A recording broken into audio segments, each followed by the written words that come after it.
Hello, everybody. Welcome back into Memorial Stadium in Lincoln, Nebraska, the site of Ohio State 26, Nebraska 17, the four-time defending Big Ten champion State, unbeaten in the league. That's one way to start Rapid Reaction, which is brought to you by Byers Auto with Spencer Holbrook, Jeremy Birmingham. I'm Austin Ward. The defense, the Silver Bullets are flying around. They had two mistakes. They gave up two scores. It was a competitive battle, but you take that from Ohio State's defense almost every time out. Again, that's only half the story. For the second week in a row, Ohio State's offense doesn't meet the standard. So, Berm, where do you want to start? With the good or the bad? I was thinking about this as the game was winding down. I was going to come in here and say, you know what? I understand the old adage, is a win is a win is a win, but that doesn't mean it's a good thing. It's better than a loss, certainly. But then I listened to the post-game press conference as I was finishing up my work, and you start to see the conversation is Michigan came in here, Michigan State came in here, Oklahoma came in here. And Ohio State won by more than all of those teams against this Nebraska team, which was game. They were game from the start. So kudos to Nebraska. They had a good game plan defensively. I don't know what in the world is going on with the Buckeye run game. The offensive line seems to be outnumbered every play now when they weren't for some reason early in the season. Something has changed. I don't know if it's schematic or just attitude, but we both said it pregame. This didn't have the pregame buzz that we did in Indiana. Yeah. You know, there was a lot of energy. Today, you could just tell this team was sort of tired, and that 11 a.m. start is weird. I mean, it was weird for me this morning. I'll tell you that. Very much so. The offense just looks a little clunky right now. They're racking up yards. They're getting it done. They're getting in the end zone when they absolutely need to. But at the same time, they always need to. It just feels like something is off. And you can watch as much film as you want. You can break it down as much as you want. You can try to scheme it open. But when something's off, sometimes it's just off. And the offensive line right now is not clicking. The run game is not where it needs to be. I do think we need to pump the brakes a little on the whole balance thing, because sometimes these short passes are just glorified runs, and Ohio State uses them as such. And so there was a lot of balance in this game. It does just seem like there's just something off about it. But when you look at the final score and you know that the two plays that happened were the exact same play on the exact same person with the exact same wide receiver, this game should have been at least 26-3, because Ohio State was giving up nothing to Nebraska. Right. Other than the two big plays, you know, you take those out, there's 150 of Nebraska's 350 yards on the game. Like, this is a blowout, not an explosive blowout as far as like Ohio State's offense getting in the end zone 9 times. This is a blowout if those two plays don't happen. So I think there is some good to take away from this game. The last, and all of these things that we're saying with the good and bad, they are still coming in 9-point victories over Big Ten opponents. And I think that it's funny to just break it down to me. I don't know any other way to say it, that Ohio State is not playing their best.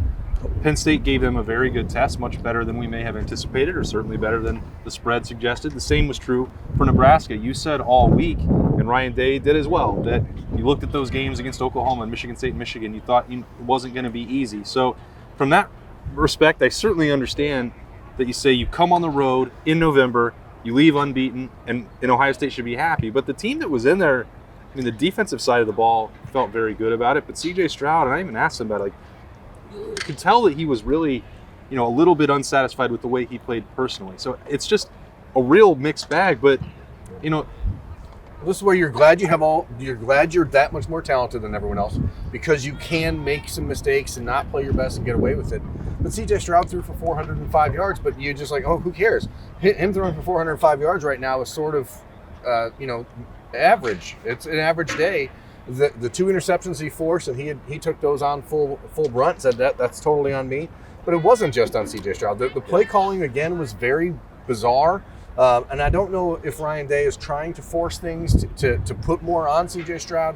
There was a ton of, RPO stuff today that I just don't understand. We saw a smoke screen to Mitch Rossi. Yeah, there was just a very bizarre vibe throughout the entire game. And I don't know what's happened, but those 3 4-yard runs that Travion Henderson is now just stacking up, those were 9 10-yard runs a month ago, and there's just not a push up front. And I guess the point that I was trying to make and then was struggling to get there was that you can't complain about these wins, but you also, if you're Ohio State, you're shrinking your own margin for error, and you shouldn't be relying on winning close games week after week when there is still a talent gap between even Ohio State and Penn State, certainly between Ohio State and Nebraska. And they put that in a position today where, now, credit Bryson Shaw for getting a PBU, credit Marcus Williamson for coming up and delivering a big hit, credit Tyreek Smith and Zach Harrison for being monsters all day. The defense got the stops that they needed to, but they were a drive away from potentially losing this game. And you can't, if you're going to win the Big Ten again, if you're going to stay in position to go to the college football playoff, if you're going to win games when you get there,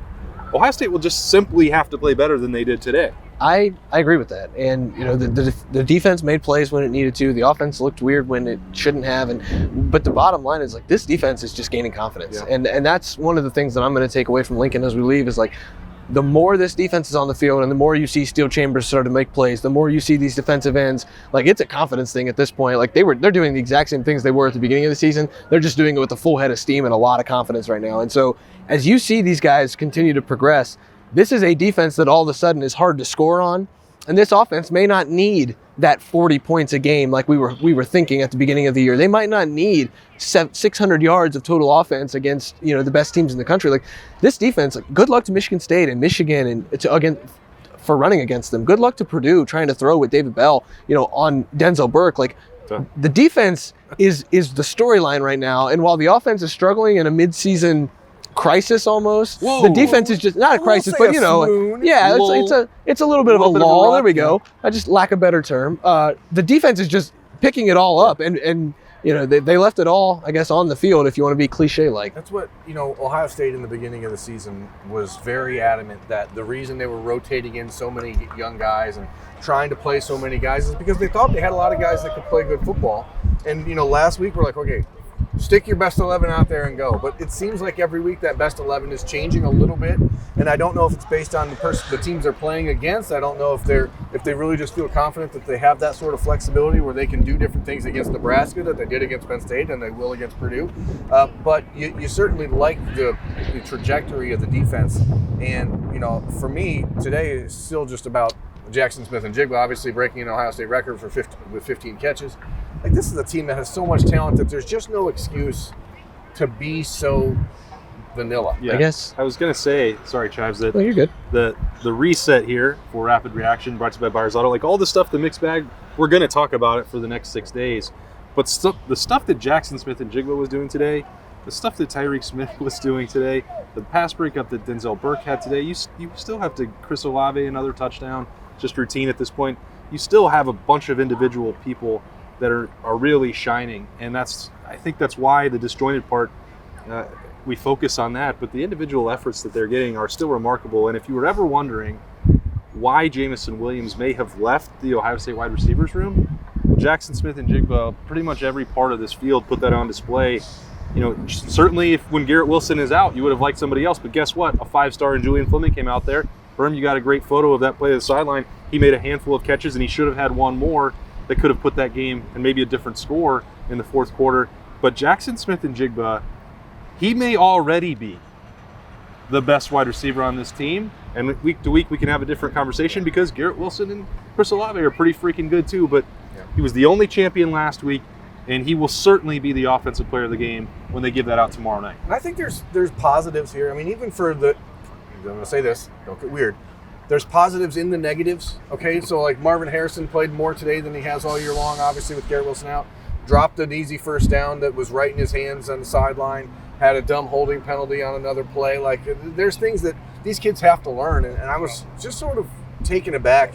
It's fourth quarter of the game, and Ohio State has out in the field freshman in a game that they are struggling to win. And I think it says something about where the program is going and how much talent they have. But at some point, you'd like to see someone step up on offense and just kind of, power their way down the field. And they started to do that on the game-winning field goal drive, the one that pushed it out, where they started to churn some butter with the running game. Churning butter. They're churning butter. The running game got going a little bit. Travion. Drill down and churn the butter. Is this how you churn butter? Yeah. You have to go counterclockwise.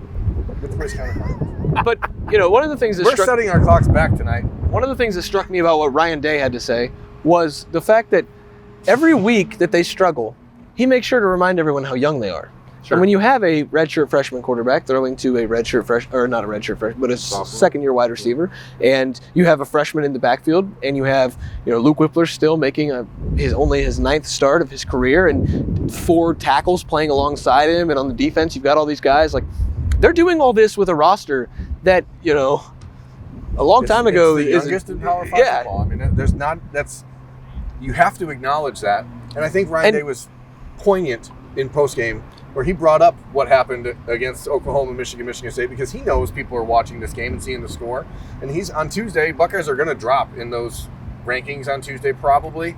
And I bet they won't, because Michigan State played this team too, and they went to overtime. You'd think. The thing but the playoff, that's another show. NCAA not consistent at all. And sort of along the same lines of what I was trying to talk about was the fact that this place was rowdy in the second half, and Nebraska brings it from a crowd perspective. Like football here. And C.J. Stroud made the point of we haven't played in front of this kind of crowd yet, because on offense it's quiet in Ohio Stadium, and Indiana was a lullaby, and you haven't really seen. Rutgers was the same exact way after the first 2 minutes. You haven't seen a crowd like this, and I think this is actually a really good experience for all of these young guys. As mad as Ohio State fans want to be about this team right now, it's a really good experience to get a win in front of 85,000 loud morning drinkers. And so now when you go to Michigan and you play 110,000 people along with the 11 on the field, you're going to know what that noise is like, because this place was loud. And the 6 wearing stripes. They're so bad. The officials in this league are so bad. Yeah, across the board. I mean, it's just embarrassing. The wind coming in this direction is still blowing pretty stiff. Yeah, if the mics are bad, I'm sorry. Okay. I was just going to talk about Noah Ruggles, because I thought that last kick might be the time that he finally breaks down and misses one, because I kind of questioned this decision. I think it was 4th and 5 maybe. Yeah. Said, you want to put this in the hands of C.J. Stroud in the offense and maybe throw for it one time, get one more catch for Jackson Smith and Jigba, put the game away that way. Ryan Day calls on Noah Ruggles. He'd already hit that big bomb that was probably good from 75 yards 60. In the first half. All right, 47-yarder, put the game away, young man. I don't remember even batting an eye when he came through the transfer portal. All right, well, I guess this guy's coming to be the backup. It didn't seem like the impact move like a Justin Fields or a Trey Sermon, but they don't win the last 2 weeks without this guy who makes 8 field goals in the last 2 weeks. Pretty good. I'm not going to. That's about the extent of our kicking analysis. I'm not going to spend too much time talking about a kicker, but the point is, as a veteran, you come in here, you've played in big games. He was at North Carolina before. He played in front of crowds. He knew what he was doing, and he stepped right up and knocked it through. Were they really big games? And honestly, move over, Luke Rosen. I was when Ohio State punted, it would have been a 53-yard field goal for Noah Ruggles on the previous drive. And I thought, what's the point of all those other field goal attempts if you're not going to let him try a 53-yarder? And then they only get 25 yards on the punt. And I'm like, that's kind of weird. And then, he comes up, like I said, and just striped it, man. You hit it pure. Noah. You made it.